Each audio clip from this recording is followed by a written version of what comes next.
The weight doesn't come all at once. It settles in layers, thin enough to ignore at first. I still laugh at the right moments. I still reach for my partner's hand out of habit. But something in me has gone quiet, like a room I no longer enter even though I pass its door every day. I'm present, technically. Emotionally, I'm elsewhere, carrying conversations that don't belong to the life I'm living. I start noticing the gaps. How my partner talks and waits for a response that comes half a second too late. How I nod while thinking about a message I haven't answered yet. I hate myself for that delay, for the way my attention fractures so easily now. I tell myself I'll fix it tomorrow. That tonight is just a bad night. Tomorrow keeps moving further away. The shore returns in my thoughts not as comfort anymore, but as a dividing line. On one side is the life I've built, sturdy and familiar, held together by shared history and quiet promises. On the other is something unfinished, unnamed, pulling at parts of me I locked away long ago. I don't stand firmly on either side. I hover, and that in-between is exhausting. My partner asks if something is wrong. The question is simple, almost gentle. I freeze just for a moment. This is where honesty could still matter. I open my mouth and give the version of the truth that doesn't change anything. Work stress. Fatigue. The world being too loud. They accept it because trusting me is easier than imagining alternatives. That trust lands heavy in my chest, not comforting but crushing. The other presence in my life grows without demanding space. That's what makes it so invasive. A message in the morning. A shared thought in the afternoon. A quiet goodnight that feels more intimate than it should. Nothing explicit. Nothing undeniable. And yet, everything meaningful.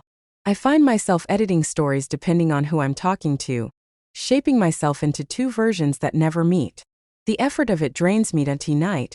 I lie awake beside my partner, counting breaths that don't match mine anymore. I wonder when I stopped feeling anchored here. I wonder if I ever was. That question scares me more than the betrayal itself. Because if this dissatisfaction isn't new, then the damage runs deeper than a single choice. Then I can't blame temptation alone. I have to face my own silence that I consider ending it.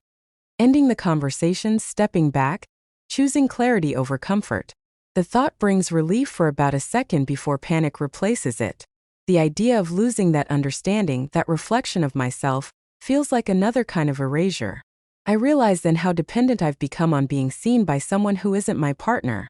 That realization tastes bitter because it means the collapse has already started. There's a moment, small but sharp, when my partner reaches for me and I flinch, not away but inward. They notice. I see it in their eyes. Hurt quickly masked. That's when it hits me. The consequences aren't waiting for some dramatic reveal. They're already here, leaking into the quiet spaces, changing the air between us. I don't feel excitement anymore. I feel divided, pulled thin between who I am with them, who I am with myself, and who I become in those stolen moments of connection. I thought infidelity would feel like desire. Instead, it feels like erosion, like watching something familiar slowly wear away while pretending it's still solid. And the worst part is knowing that I'm the one standing in the tide, letting it happen, telling myself I'll step back before it's too late, even as the ground beneath me continues to disappear. The question comes without warning, not loud or angry, just precise enough to cut through everything I've been hiding behind. My partner asks if there's someone else. No accusations. No raised voice. Just a tired honesty that makes it impossible to pretend this is about stress or distance anymore. I don't answer right away. In that silence, every choice I've made lines up neatly, demanding to be acknowledged. That I think about denial, about half-truths, about how easy it would be to say no and let the moment pass. I've rehearsed that version of myself. But something in me is exhausted from holding so many versions at once. I realize I'm standing at the shore again, not as escape but as decision. Stay where I am and keep eroding, or step into the truth and accept whatever it takes from me. I don't confess everything. I don't dramatize. I say enough. That there's been someone I've leaned on emotionally. That I crossed lines I promised I wouldn't.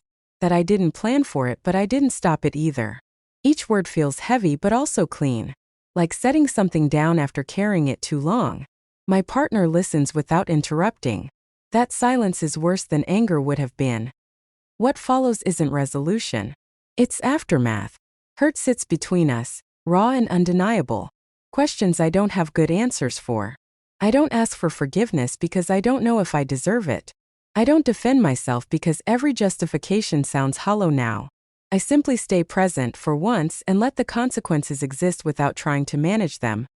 Later, alone, I think about the other person, about the comfort they offered and the way I used it to avoid facing my own emptiness.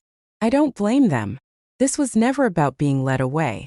It was about my failure to speak before silence turned into seeking. I send one final message, not dramatic, not cold, just honest. I say I need to step back and face what I've broken. They understand. Or maybe they just accept it. Either way, it ends quietly.